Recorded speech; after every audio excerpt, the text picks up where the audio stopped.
Et les voilà qui s'élancent avec Dexter Blue, Joconde de Colmine qui ont pris un très bon départ avec également Maggiore qui se retrouve à l'extérieur. Nous avons dedans Just d'RP ainsi également que Elfe du Château.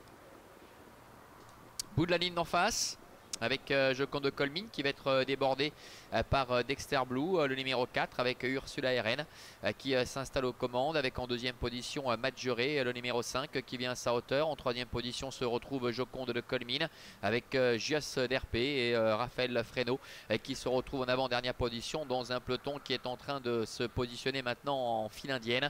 Et c'est le numéro 3, Elfe du Château avec Pauline Davé qui ferme la marche. Passage bientôt devant les tribunes.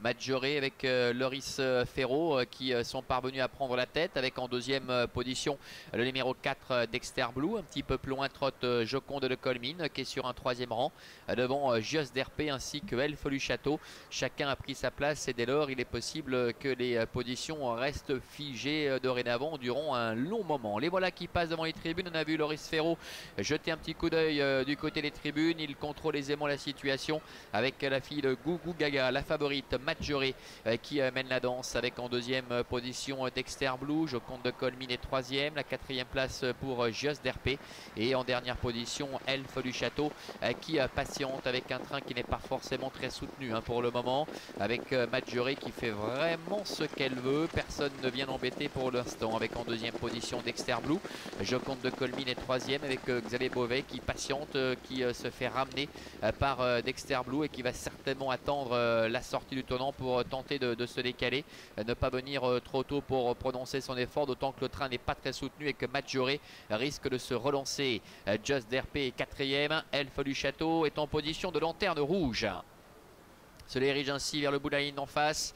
Il a jeté un petit coup d'œil à nouveau sur sa droite. Loris Ferro commande de la favorite Maggiore, mais il ne voit rien venir pour le moment.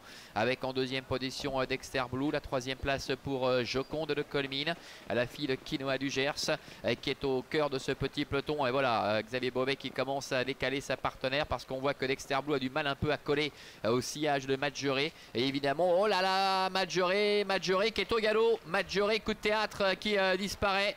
Alors qu'elle contrôlait la situation depuis le début, Loris Ferro n'est pas parvenu à la remettre dans de bonnes allures et Joconde de Colmine en profite évidemment pour accélérer et partir de loin, prenant un très net avantage devant Dexter Blue qui est en deuxième position, la troisième place pour Just d'RP et Elfe du Château qui est en quatrième position et finalement Joconde de Colmine n'a plus d'adversaire à sa mesure. Le numéro 2 Joconde de Colmine avec Xavier Beauvais qui va dominer largement la situation dans ce prix de Beaumont-de-Lomagne.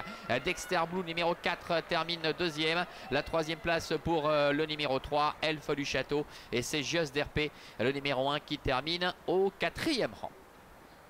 Eh bien dites-moi, coup de théâtre avec la disqualification de Maggiore qui semblait vraiment parfaitement contrôler les débats et lorsqu'elle a commencé à accélérer, lorsque Joconde de Colmine a tenté de se décaler pour essayer de venir à sa hauteur, eh bien elle a répondu par la faute. Dexter Blue derrière qui a pu vraiment bénéficier d'un bon parcours se classe deuxième et la troisième place pour le numéro 3 Elfe du Château qui après avoir longtemps patienté eh bien termine convenablement pour aller chercher la troisième place. 2, 4, 3 et As donc pour l'arrivée chiffrée de cette compétition et avec cette faute de Maggiore à un peu moins de 500 mètres de l'arrivée. Difficile de dire quelle tournure aurait pris les événements parce que c'est vrai que Joconde de Colmine le fait bien mais elle avait tout de même encore deux longueurs à refaire à mi-tournant final sur Maggiore qui commençait à être lancé, qui n'avait pas vraiment fait d'efforts superflus durant le parcours et qui aurait certainement été difficile à aller chercher. Derrière Dexter Blue se classe deuxième et puis Elfe du Château dans cette épreuve assez peu rythmée qui a longtemps patienté en dernière position qui évidemment a eu du mal à refaire des longueurs sur ses rivaux mais qui termine convenablement pour aller chercher donc la troisième place. Voilà, on suit un instant ici la lauréate, Joconde de Colmine, qui s'illustre à nouveau ici sur cet hippodrome d'Avanches. Petite